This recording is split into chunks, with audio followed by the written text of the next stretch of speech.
The massive chamber stretched beyond sight, its curved walls rising into darkness where ancient stars provided the only light. 12 species had gathered here on Nexus Prime, just as they had for the past 1,000 years. Today felt different, though. The air carried tension that even the recycling systems could not filter away. Hyunwoo Kim stood at the observation deck, watching the council members take their positions. His human eyes struggled with the size of everything here. The aliens had built this place for beings much larger than humans. Even the smallest council member stood twice as tall as any person from Earth. Their voices echoed through translation, devices that made every word sound cold and mechanical. The human problem grows worse each day, Elder Vexithara announced. Her 6 arms moved in patterns that meant anger in her species. 5 years ago, we discovered them on one small world. Now they spread across 12 systems like some kind of plague.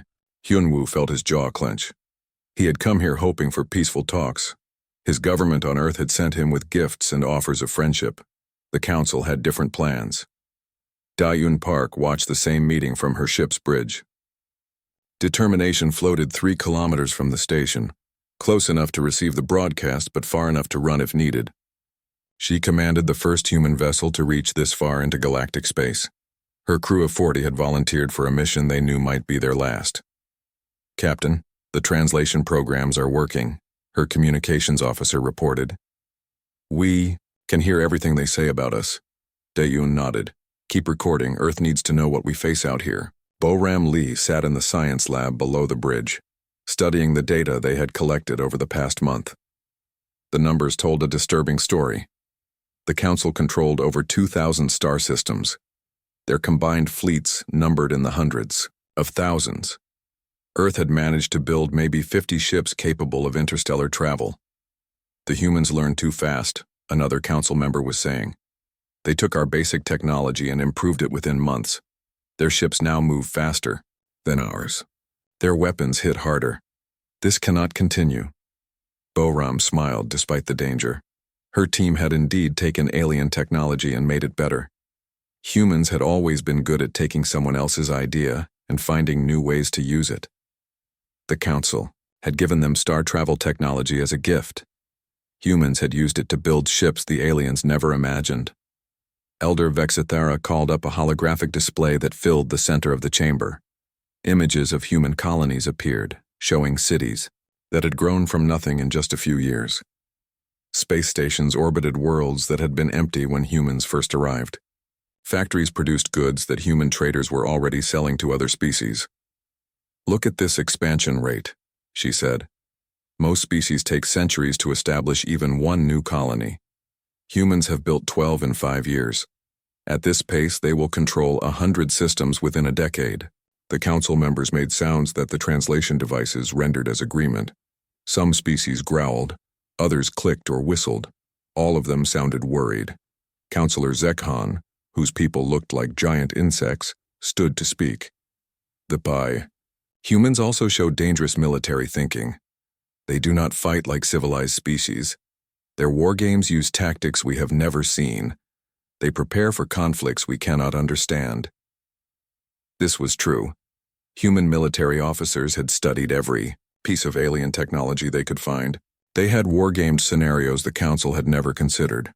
While other species built ships for exploration or trade, humans built ships that could fight. "There is something else," Elder Vexithara continued. "The humans refuse to accept guidance. Every other species we have contacted eventually accepts Council oversight. They understand that we bring order to the galaxy. The humans reject this completely."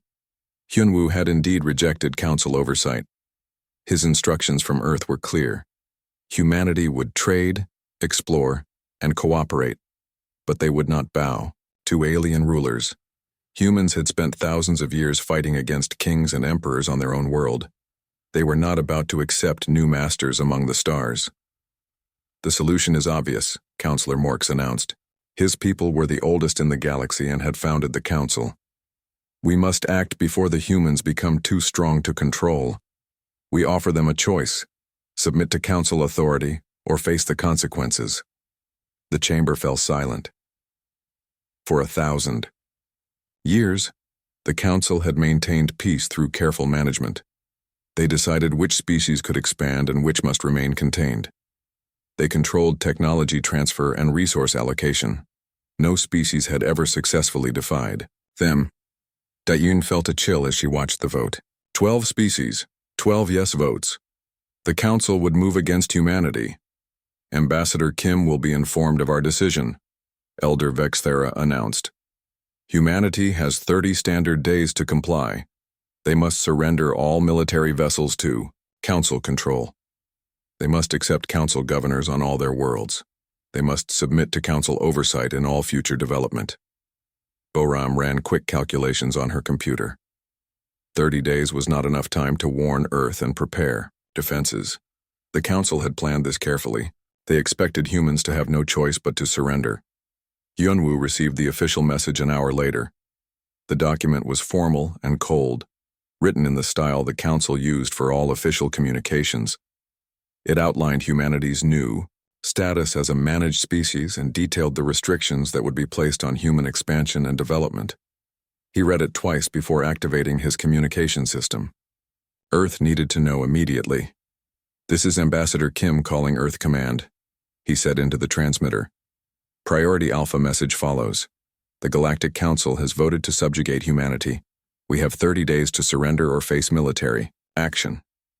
The message would take 12 hours to reach Earth through the quantum communication array.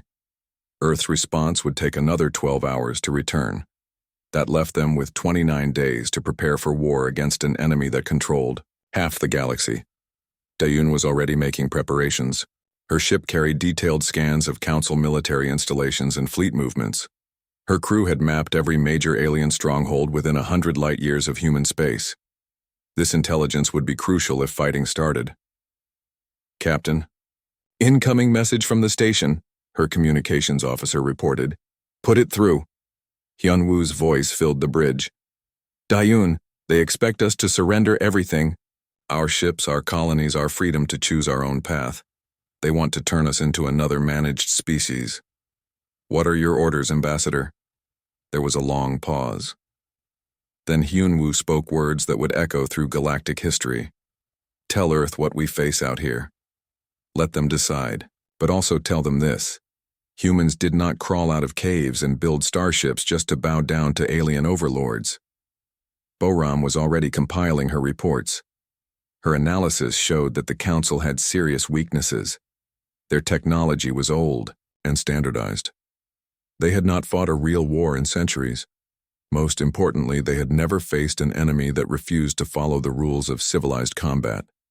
"The Council thinks they know us," she told Dayun over the internal communication system. "They think humans are just another species they can intimidate and control. They are about to learn how wrong they are."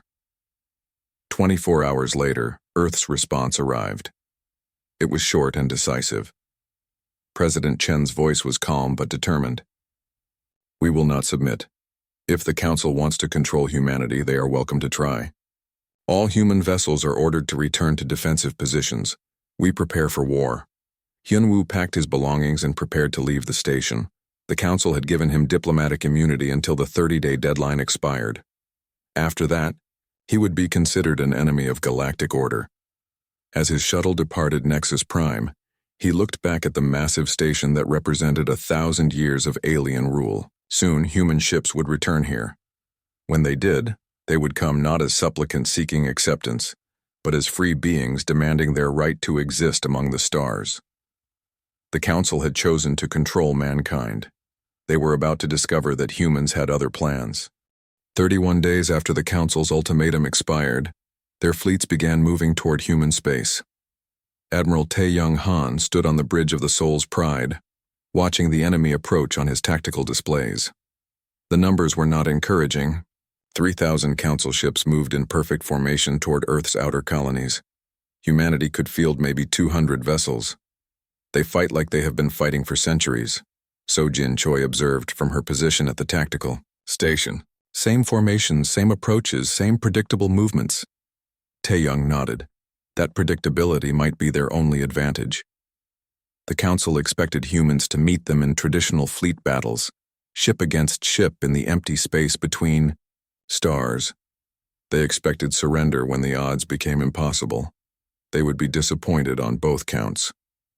The first engagement happened at Kepler Colony, humanity's furthest outpost. Council forces approached the system expecting to find human defenders waiting in orbit around the planet. Instead, they found empty space and silence. "Where are the human ships?" Commodore Yextar demanded from his flagship. His fleet had traveled for weeks to reach this system. Intelligence reports indicated significant human military presence here. The answer came from the asteroid belt. 40 human ships emerged from hiding places among the rocks, their weapons already charged and targeting locked. They struck fast and hard, focusing their fire on the Council's supply vessels and communication ships. Wu Jin Nam commanded the attack from his modified cargo hauler Free Trader. His ship looked like a civilian vessel to Council sensors, but hidden weapon ports opened to reveal missile launchers and particle beam cannons. All around the asteroid belt, other civilian ships revealed their true nature. "Hit the big ones first," he ordered over the communication network. "Take out their command ships and supply vessels. Make them hurt."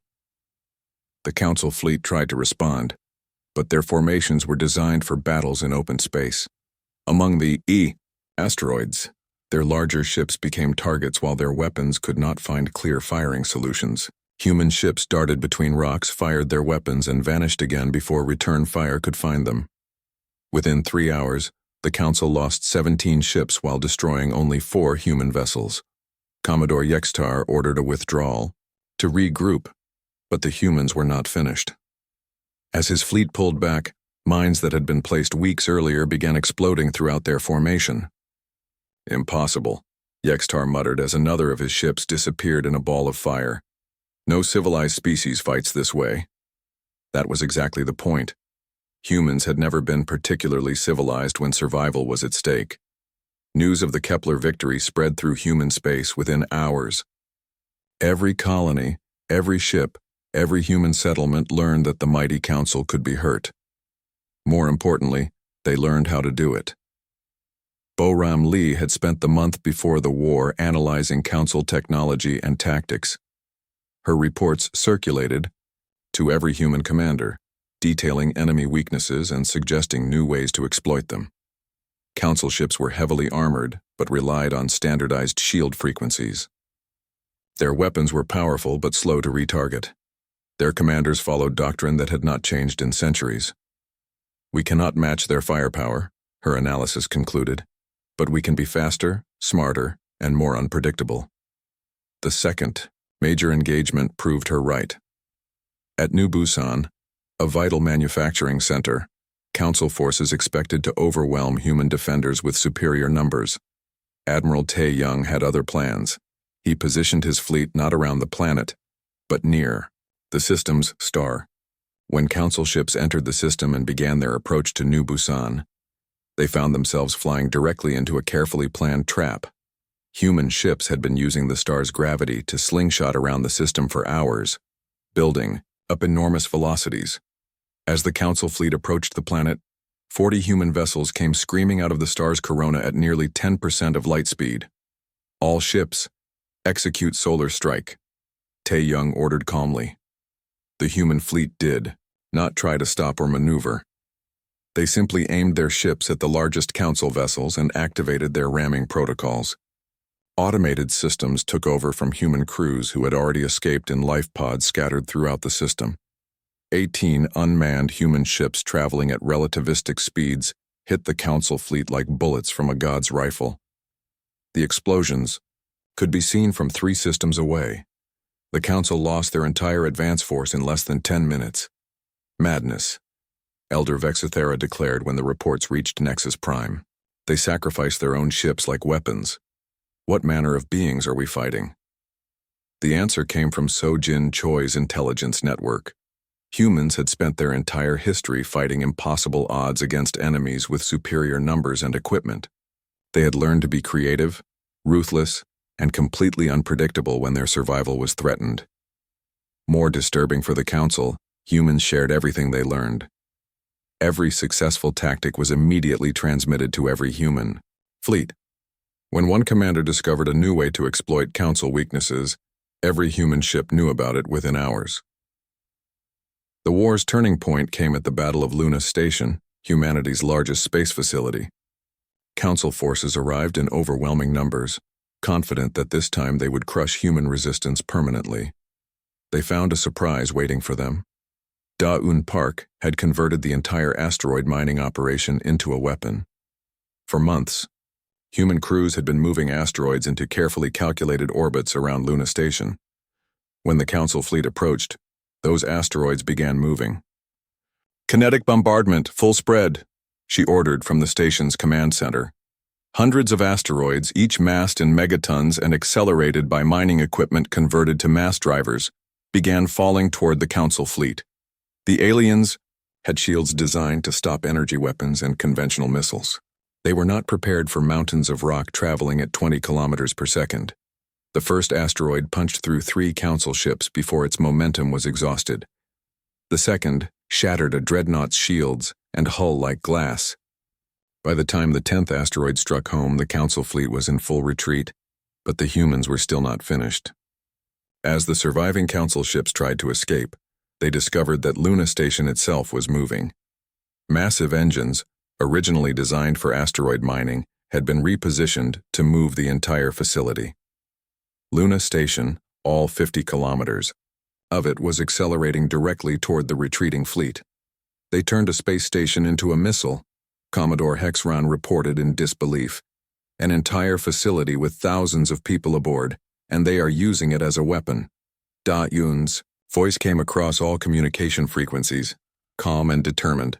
"This is Captain Da-Un Park of Luna Station. You came here to conquer us. We suggest you reconsider." The Council fleet jumped to hyperspace rather than face a collision with an armed space station. Behind them, Luna Station's engines shut down, and the facility resumed its normal operations as if nothing unusual had happened. Reports of these battles reached every corner of the galaxy. For the first time in 1,000 years, Council forces were retreating. The primitive humans were not just surviving, they were winning. Wujin Nam's resistance cells had been busy during the fighting. Human agents disguised as traitors and refugees had infiltrated Council space and begun spreading a simple message. The Council could be defeated, their technology could be overcome, their fleets could be destroyed. More importantly, humans were capturing Council ships and technology. With each victory, Boram's teams analyzed every piece of alien equipment they recovered, reverse engineering improvements that made human ships even more dangerous. "Look at this," she told Tae-Young as she showed him the specifications for their latest hybrid weapons. "We took their particle cannon design and increased the firing rate by 300%. We took their shield generators and made them 30% more efficient. Every time we fight them, we become stronger." The Council was learning the same lesson, but from the other side. Every engagement cost them ships, crew, and secrets. The humans seemed to improve after every battle, while Council forces remained bound by doctrine and tradition. 6 months after the war began, Elder Vexithera called an emergency session. The reports from the front lines painted a disturbing picture. Human forces had not just held their territory, they had begun expanding it. 3 Council systems had been liberated by human fleets and their growing number of alien allies. "How many ships have we lost?" she asked her military commanders. "Over 800 confirmed destroyed," Admiral Korth reported. "Another 300 damaged and under repair. We estimate human losses at less than 200 vessels." The numbers did not make sense by any conventional calculation. Council ships were larger, better armed, and more heavily armored.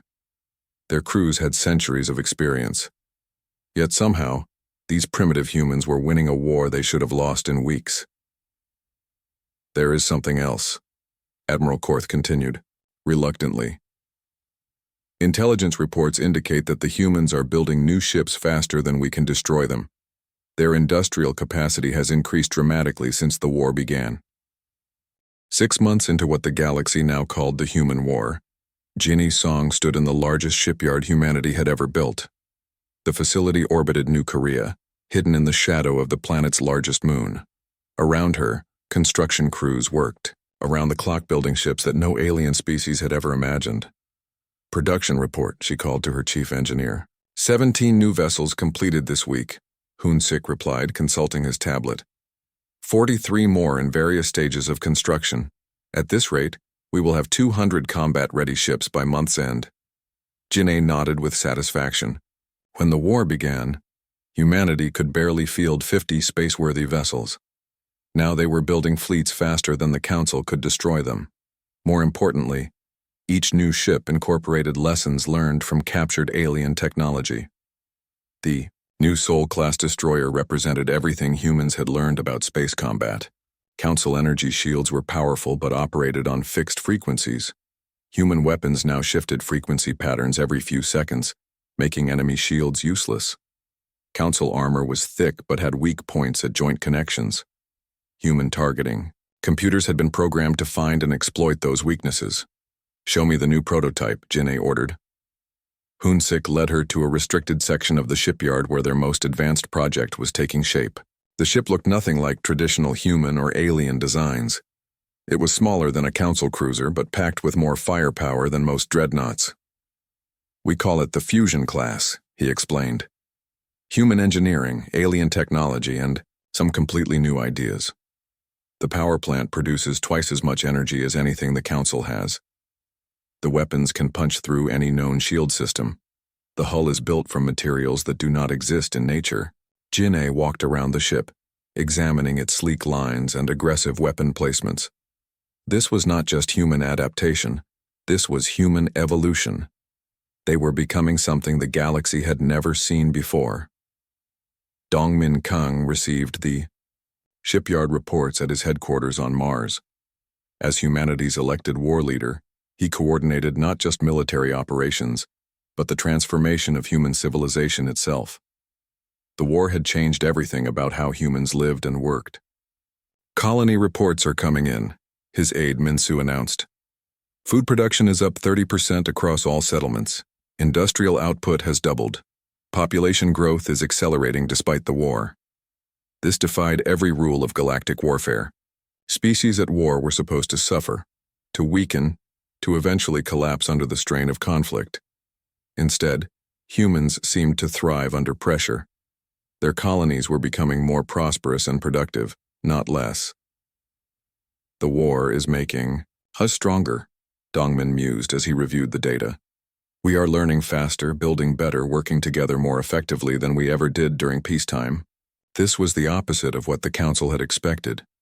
They had calculated that a brief conflict would demonstrate human weakness and force surrender. Instead, the war was revealing human strength and accelerating human development. Yuna Lim had seen this strength from the other side. For 3 months she had been held prisoner aboard the Council vessel Eternal Order, along with 200 other humans captured during the early fighting. The Council intended to use them as hostages, or bargaining chips. They learned something else entirely. The human prisoners are different, Captain Mordak reported to his superiors. They do not despair. They do not break. Instead, they study everything. They learn our language, our technology, our weaknesses. Yuna had indeed been learning. She and the other prisoners had memorized the layout of every Council ship they visited. They had observed alien technology and tactics. Most importantly, they had gained access to Council databases and communication networks. Their security is based on the assumption that prisoners will be passive, she explained to her fellow captives. They never imagined that we would actively gather intelligence. When human rescue ships finally liberated the prison transport, Yuna brought with her a complete database of Council military operations, technology specifications, and strategic plans. The information was immediately transmitted to every human fleet and colony. Look at this, Boram said as she analyzed Yuna's intelligence data. The Council maintains power through information control. They prevent species from developing advanced technology by limiting access to key scientific knowledge. The revelation was staggering. For 1,000 years, the Council had kept the galaxy's species weak and dependent by controlling what they could learn and build. Advanced technology existed, but only the Council was allowed to use it. They are not superior beings, Boram continued. They are just information hoarders. They have been keeping everyone else ignorant, while claiming to be more advanced. This Discovery changed everything about the war. Humans began transmitting Council scientific data to every species in the galaxy. Advanced mathematics, physics, engineering principles that the Council had kept secret for centuries were suddenly available to anyone with a receiver. The response was immediate and dramatic. Species that had been building simple spacecraft for generations suddenly began producing advanced vessels. Worlds that had struggled with basic energy needs found themselves with fusion power and matter conversion technology. "The humans are giving away our secrets," Elder Vexthera raged during an emergency council session. "They are spreading classified information throughout the galaxy." "The information was never theirs to classify," Dongmin responded when the council demanded that humanity stop sharing alien technology. "Knowledge belongs to everyone. We will continue to ensure that every species has access to the tools they need for development." The council's monopoly on advanced technology was crumbling. Worse, species that had been loyal subjects for centuries were beginning to question why they had been kept in technological poverty while the council enjoyed abundance. Rebellion broke out first in the outer spiral, where 3 species declared independence from council oversight.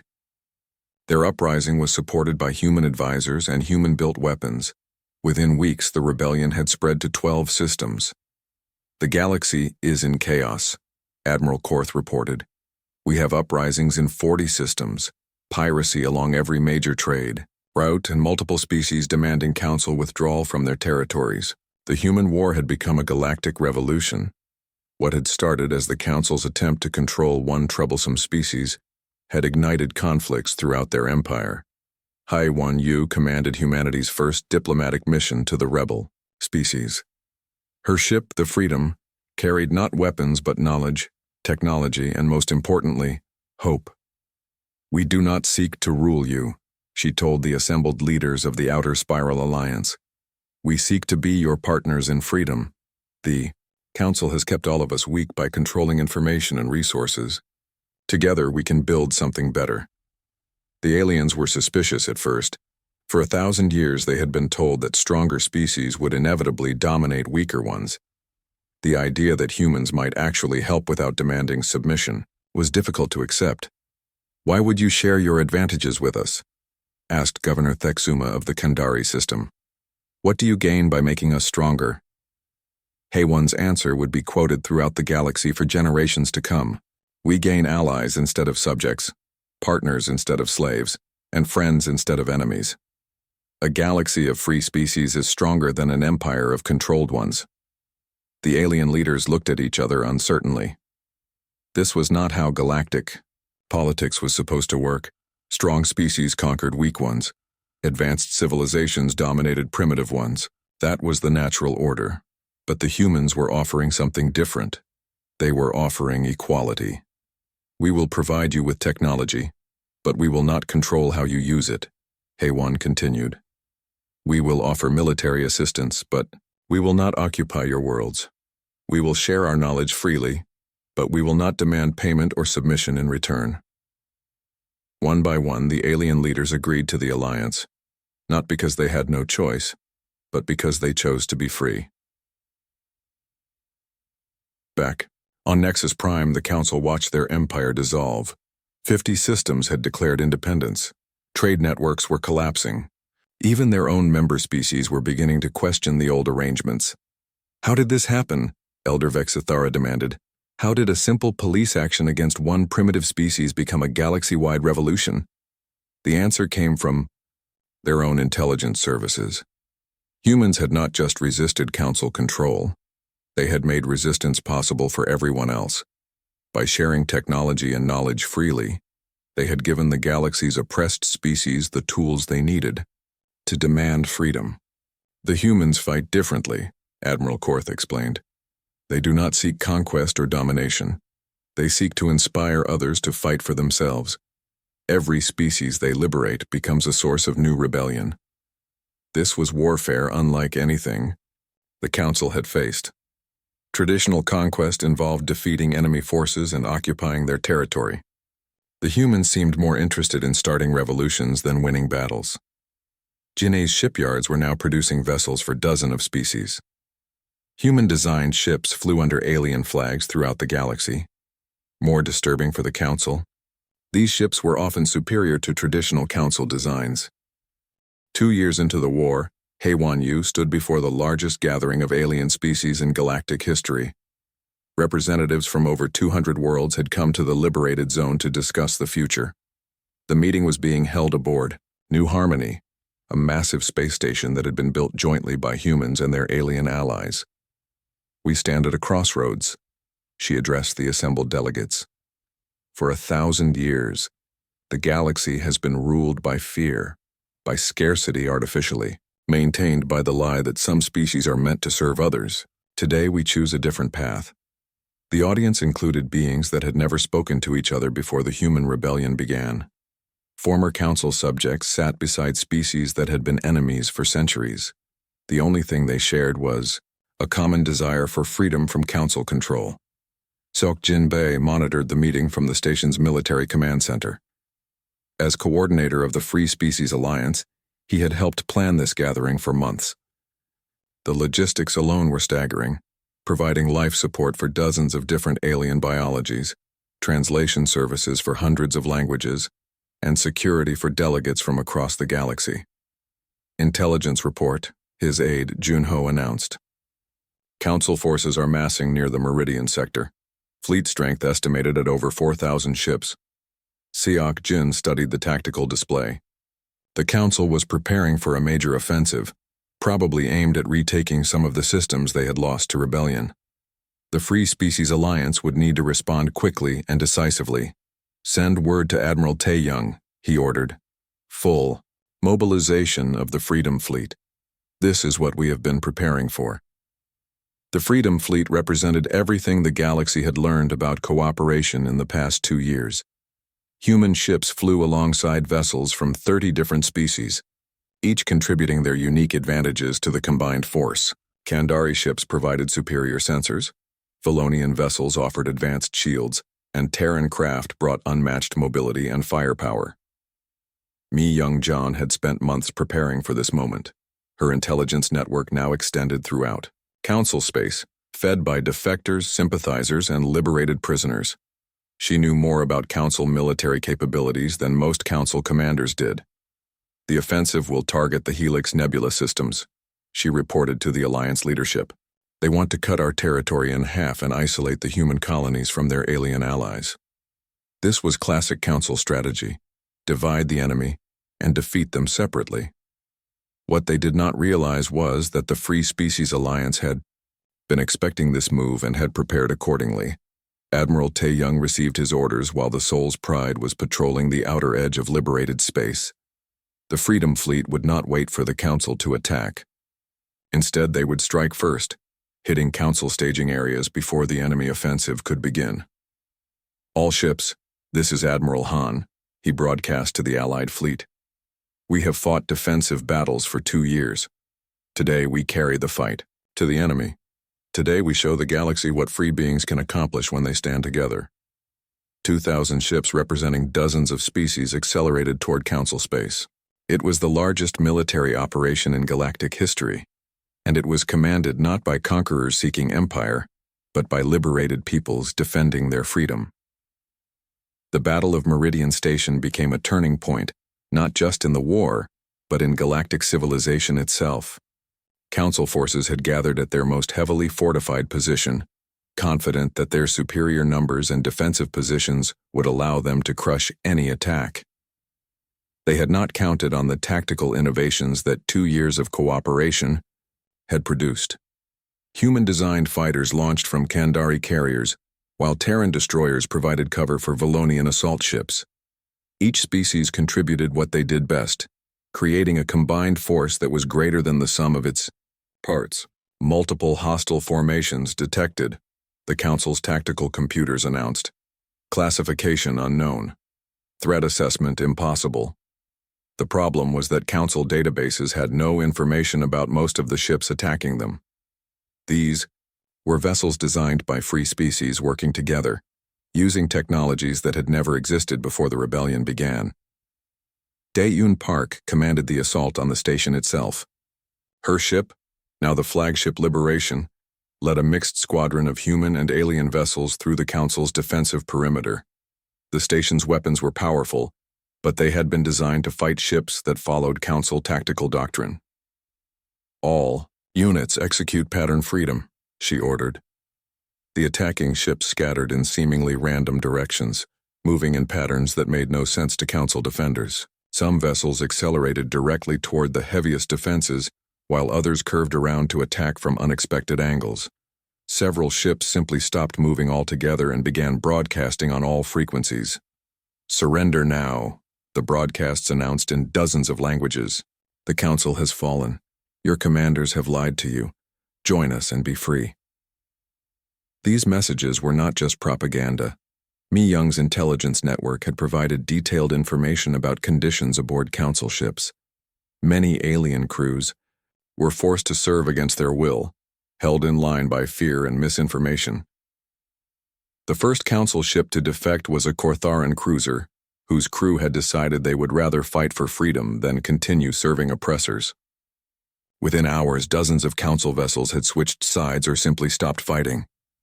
"This is impossible," Admiral Vorth screamed from his command ship. "Our own crews are turning against us. Our allies are abandoning their posts. What is happening?" What was happening was revolution.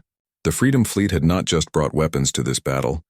They had brought hope, knowledge, and the promise of something better than Council rule. Meridian Station fell after 18 hours of fighting.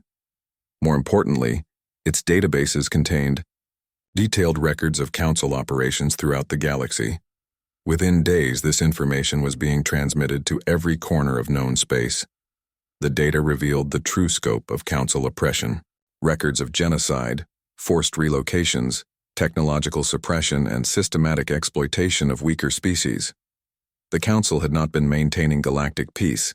They had been running a protection racket on a cosmic scale. "Look at this." Una showed the Alliance leaders evidence she had found in the captured files. The Zeloran massacre was not a civil war, as the Council claimed. Council forces exterminated the entire species because they developed faster-than-light communication that could not be monitored. Species after species learned that their histories had been rewritten, their development artificially stunted, their people killed or enslaved to maintain Council control. The revelation sparked uprisings in systems that had been loyal to the Council for centuries. Elder Vex Thara watched her empire crumble from the emergency command center on Nexus Prime. Reports arrived hourly of new rebellions, defections, and military defeats. The 1,000-year reign of the Galactic Council was ending, not with conquest by a superior force, but with abandonment by their own subjects. "How many systems remain under our control?" she asked her remaining advisors. "Less than 300, came the devastating reply. "Several core worlds are demanding our withdrawal. Even some Council member species are considering joining the Free Alliance." The unthinkable was happening. The Council's own founding members were questioning whether their ancient authority still had any legitimacy. "The humans have destroyed everything we built," Elder Vexathera raged. "They have turned order into chaos, stability into revolution." But even she was beginning to understand that the order they had maintained was based on oppression, and the stability they had provided was actually stagnation imposed by force. Dongmin Kung addressed the galaxy from New Harmony Station, his words broadcast to every inhabited system. The speech would be remembered as the moment when galactic civilization changed forever. "To all beings throughout the galaxy," he began, "we offer you a choice that your leaders have denied you for 1,000 years. You can remain subjects, controlled, and limited by others, or you can join us as free and equal partners in building something better." The response was overwhelming. Entire sectors declared independence from Council rule. Species that had been enemies for generations began working together. Trade networks that had been controlled by Council monopolies reorganized as cooperative ventures. "The Council promised you order," Dongmin continued. "We offer you something better. We offer you the chance to determine your own destiny, to develop your own potential, to explore possibilities that no one else can imagine for you." Back on Earth, Jin'e Song's shipyards were now producing vessels for over 50 different species. But more than that, They were teaching alien engineers how to build their own shipyards, how to design their own ships, how to develop their own technologies. "We are not trying to create an empire," she explained to a gathering of alien technical specialists. "We are trying to create a galaxy where everyone can build their own future." This was the fundamental difference between human expansion and council dominance. The council had conquered to control. Humans fought to liberate. As the war entered its third year, the balance of power had completely reversed. 5 years after the council's ultimatum, Jae-hyun-oh stood in what had once been the Galactic Council's ruling chamber. The massive space had been redesigned as the assembly hall for the Free Galaxy Congress, where representatives from over 800 worlds now gathered to make decisions that affected trillions of beings. "The motion to establish universal education standards passes by unanimous consent," he announced as the latest vote was tallied. As the first elected leader of the Free Galaxy, Jae-hyun had helped transform galactic civilization from authoritarian empire to democratic federation. The irony was not lost on anyone present. The chamber where humanity had once been sentenced to subjugation now hosted debates about how to ensure that every species could develop their full potential without interference. Yoon Ji-shin worked tirelessly in her office below the assembly hall, crafting the documents that would define galactic civilization for generations to come. The Free Galaxy Constitution had taken 3 years to write, with input from hundreds of species and thousands of legal traditions. "Article 12 is causing problems again," her assistant Kyung-soo reported. "The hegemony survivors want exemptions. From the anti-slavery provisions," Yoon-ji shook her head firmly. "No exemptions. No species has the right to own another being, regardless of their traditions or history. Freedom is not negotiable." This was one of the fundamental principles that had emerged from the human revolution. Rights were universal, not dependent on species, technology level, or cultural background. Every intelligent being had the right to determine their own destiny. Min-ho Park had seen the other side of this transformation.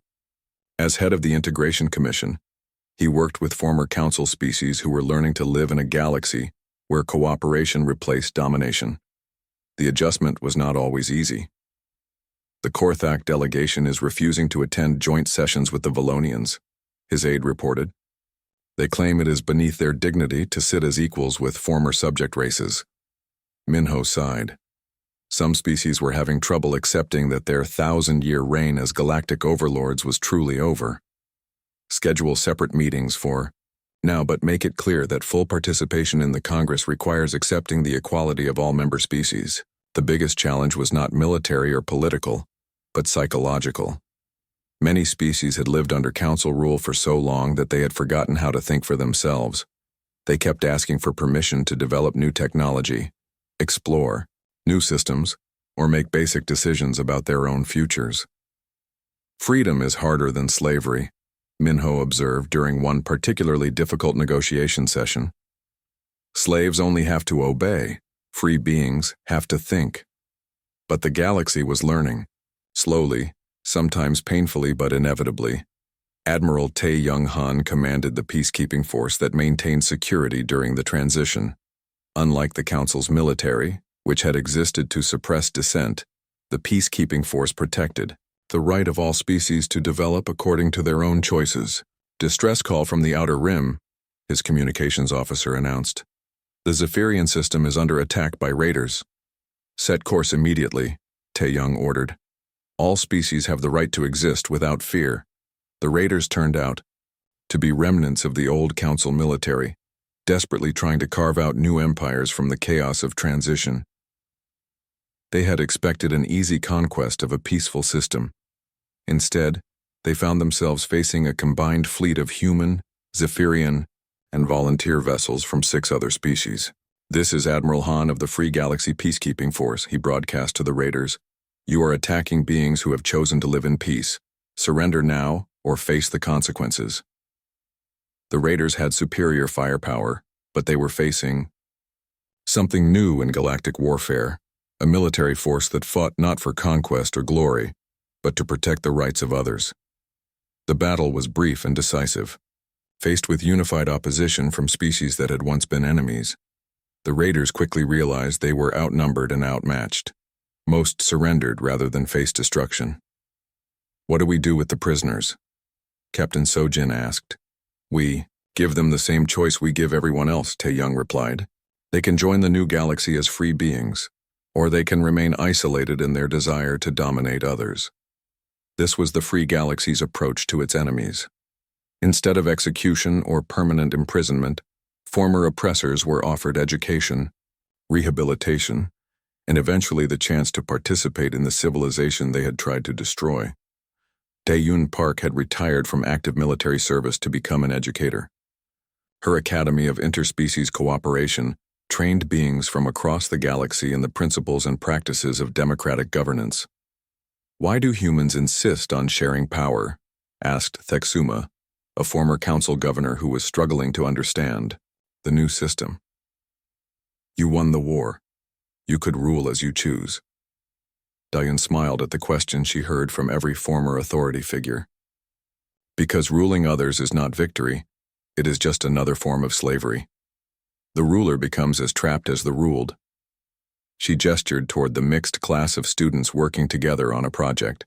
Humans, Kandari, Valonians, and even former council species were collaborating to design new trade networks that would benefit all participants. "Look at what they accomplish when they work together," she continued. "No single species could have created what they are building. Freedom multiplies capability." The results were visible throughout the galaxy. Systems that had been stagnant for centuries were experiencing unprecedented growth and development. Technologies that had been suppressed by the Council were finally being explored. Species that had been kept artificially primitive were reaching for the stars. Bo-Ram Lee had become the director of galactic research, coordinating scientific advancement across hundreds of worlds. Her laboratory ships traveled throughout the galaxy, sharing knowledge and helping species develop their own research capabilities. "The crystalline entities have made a breakthrough in quantum computing," she reported to the Congress. "They are sharing the technology freely with anyone who wants to learn." This was the new way of galactic civilization. Instead of hoarding, advantageous species competed to see who could contribute the most to the common good. Scientific advancement had accelerated beyond anything achieved during the Council era.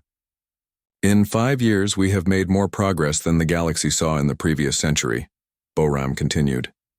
"Free beings are naturally more creative than controlled ones." The numbers supported her assessment. Agricultural yields were up across the galaxy. Energy production had doubled.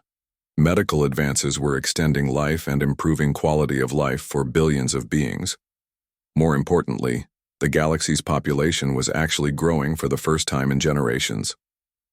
Under Council, rule reproduction had been carefully controlled to maintain scarcity. Free species were choosing to have families and build futures. Hyunwoo Kim, now serving as ambassador to the Remnant Council, worked to integrate the last holdout systems into the new galactic order. Not every species had embraced freedom immediately. Some still clung to the old ways, believing that hierarchy and control were necessary for stability. "The Council offers you one last chance to reconsider," Elder Vexthara said during their latest meeting. "This chaos you call freedom will destroy everything we built." "What you built was a prison," Hyunwoo replied calmly. "We have simply opened the doors and let everyone choose whether to stay or leave." The statistics were clear. Crime rates were down throughout liberated space. Economic productivity was up. Satisfaction surveys showed that beings were happier, healthier, and more hopeful about their futures. "Your systems are failing," Elder Vexithera insisted. "Without central control, species will fight each other. Without resource management, there will be shortages and conflicts." "There have been conflicts," Hyunwoo admitted, "but they have been resolved through negotiation and compromise, not through the threat of force. As for resources, abundance is easier to achieve when everyone works together instead of competing for artificial scarcity." This was the fundamental insight that had emerged from the human revolution. Most galactic problems were caused not by inherent limitations, but by artificial restrictions imposed by those who wanted to maintain control. The decisive moment came when the Council's own founding species began requesting membership in the Free Galaxy Congress. One by one, the ancient rulers realized that their subjects had been right to demand freedom. The hegemony formally requests admission to the Free Galaxy Congress, announced Representative Kexhan during what would be the last official council session. We renounce all claims to special authority and accept equality with all other member species. Elder Vexthera found herself presiding over the dissolution of everything she had spent her life defending. "This is the end of galactic civilization as we know it," she declared. "No," Jae-hyun-oh replied from the gallery where he had been observing the proceedings. "This is the beginning of galactic civilization as it should be." The transition ceremony took place 1 year later. The Galactic Council formally dissolved itself, transferring all remaining authority to the Free Galaxy Congress. Elder Vexthara, now simply Citizen Vexthara, took the oath of democratic participation alongside representatives from species that had once been her subjects.